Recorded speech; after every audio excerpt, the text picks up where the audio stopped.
All right, my friends, we're here with the Proverbs. We're here for you, and we're here to get wise. Can we do it? Let's give it a shot. We're talking about Proverbs 11, chapter 11, rather, and we've got a treasure trove of wisdom in here.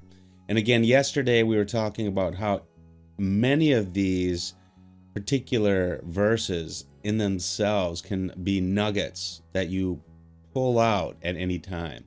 What it would be if we could internalize each one of these and simply be able to pull them out as they fit a particular situation. That would be a blessing, and maybe we'll do that one day. Maybe we'll all get to the knowledge where we can pull out a false balance is an abomination to the Lord, but a just weight is his delight. They used to weigh things out, right? They had these scales, and if you were getting grain, they would put on one side the grain, and the other side they would put on the weight that was measured. But someone who's false may make that weight lighter. They may hollow out a 1 ounce, basically a 1 ounce measuring item, and so it's less, so you're getting less grain or gold, even whatever it may be. Let's move along here. There's a bunch in here, but whoever goes about slandering reveals secrets. Whoever goes about slandering reveals secrets, but he who is trustworthy in spirit keeps a thing covered. Okay, so when you're revealing secrets, probably you are going about slandering. You know, you can kind of like try to flip this around, and that's a little bit also what can happen in some of these proverbs. Whoever goes about slandering is revealing secrets. The trustworthy in spirit keeps a thing covered. Okay, so we don't have to go about slandering people. I kind of wonder, do I do that? You know, sometimes there's a point when we want to understand a situation, and I've done that before. I'm like, hey, this person over here has been doing this, that, and the other. Is that, I mean, am I crazy? Is this not, you know, is this going against what we're trying to do, or am I seeing things wrong? Okay, and really I'm learning to trust my instincts. It's usually the case, so I've got to be cautious about that and maybe not even talk about it. Maybe talk about it. Things do need to be improved and be done. You gotta internalize these and other aspects of the Bible. Pray as well. Whoever puts up security for a stranger will surely suffer harm. Well, you have a stranger and he's trying to basically con you into putting up surety for him? No. And you know, a stranger is a stranger. Even people who you don't know, they may have entered into the church even. You know, we're supposed to love our Christian brothers, but let's face it, there are people who are infiltrating all kinds of organizations, your church too. Putting up security for someone you do not know, a stranger, you will surely suffer harm. But he who hates striking hands in pledge is secure. Okay, that's the striking of hands, right? That's the handshake. That's the bond. That's the signature. You know, and it's something. Why would we hate that? Because it really binds you, your word and your character, to a commitment, and you don't want to do that lightly. You want to avoid that. You want to avoid making. It's so hard to make commitments and keep commitments these days, and in doing that, in striking your hand, you are making a commitment to that other person and unto God, really. And so you do not want to make these commitments lightly, casually. Hey, look, you know, I'm making a commitment all the time. You want to make sure you know what you're doing, and with a certain degree of understanding. All right, let's get moving here. One gives freely, yet grows all the richer. Another withholds what he should give, and only suffers want.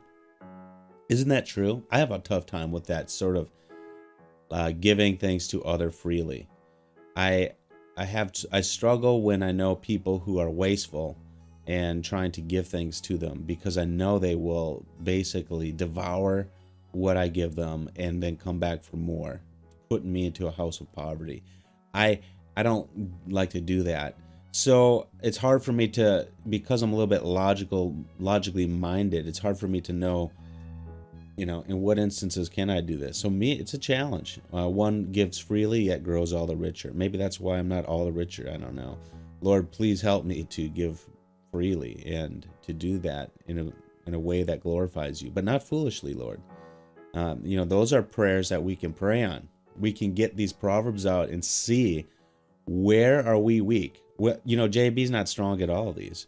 I've failed in a lot of these. Why do you think I'm going through them?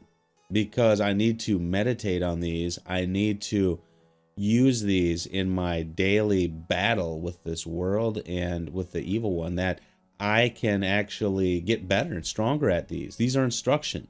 The wise wants to get more wise by correction.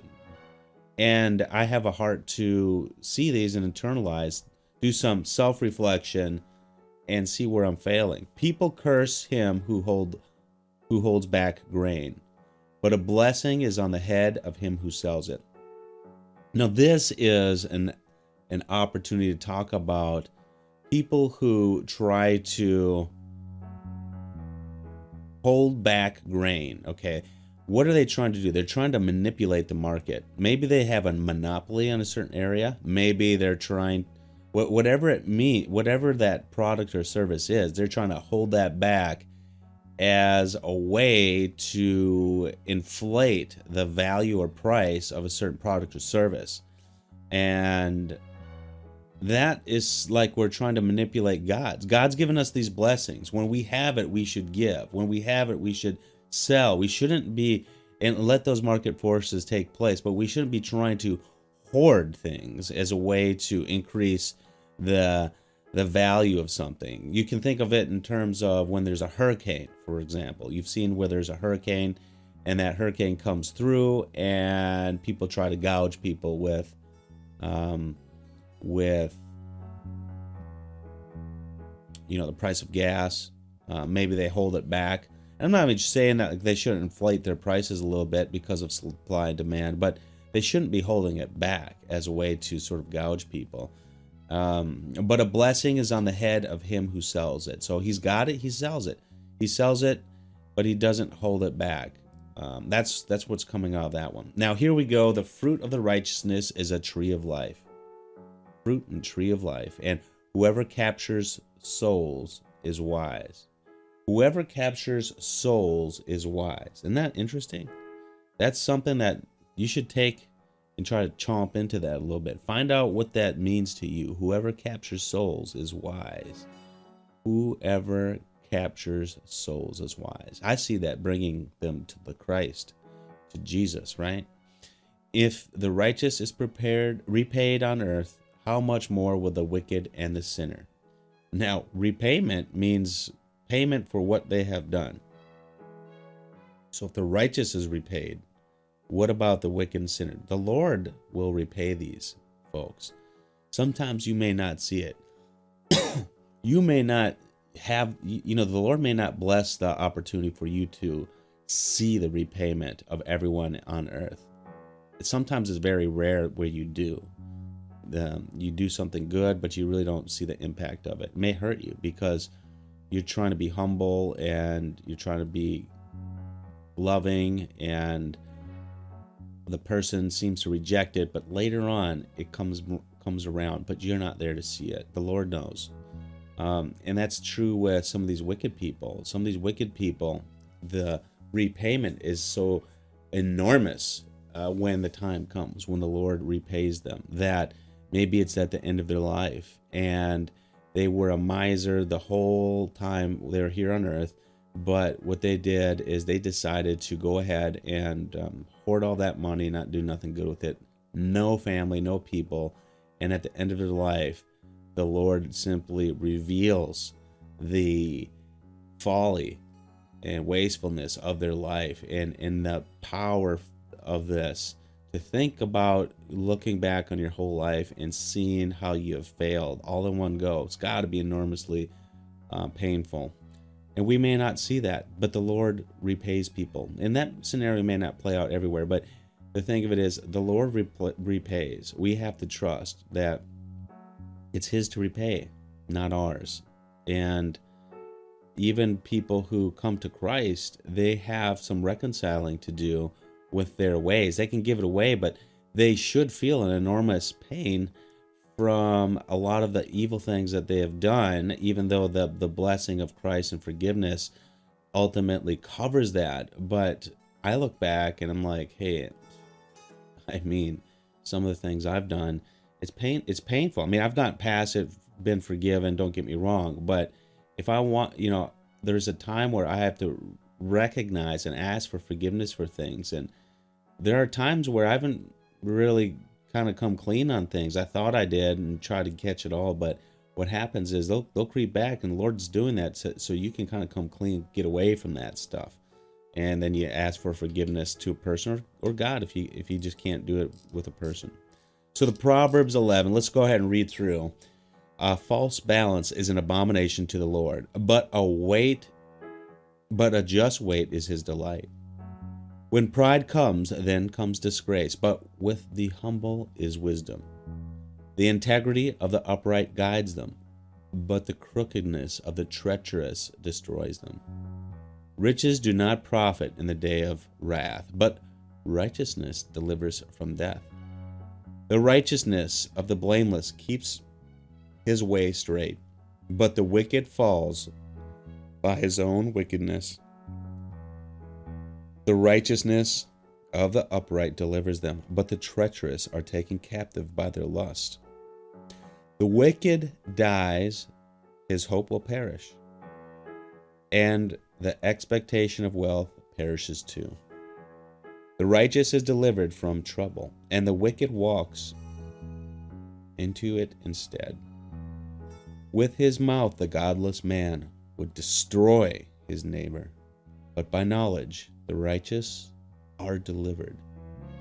When it goes well with the righteous, the city rejoices, and when the wicked perish, there are shouts of gladness.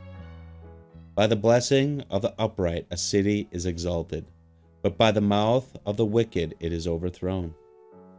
Whoever belittles his neighbor lacks sense, but a man of understanding remains silent. Whoever goes about slandering reveals secrets, but he who is trustworthy in spirit keeps a thing covered.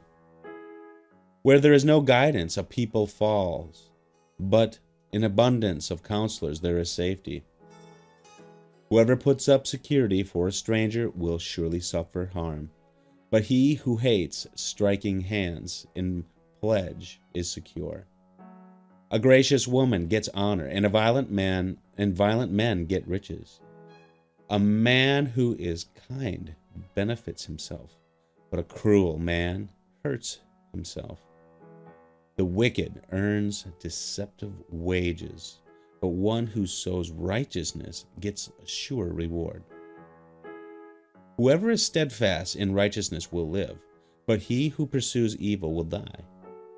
Those of crooked heart are an abomination to the Lord, but those of blameless ways are His delight. Be assured, an evil person will not go unpunished, but the offspring of the righteous will be delivered.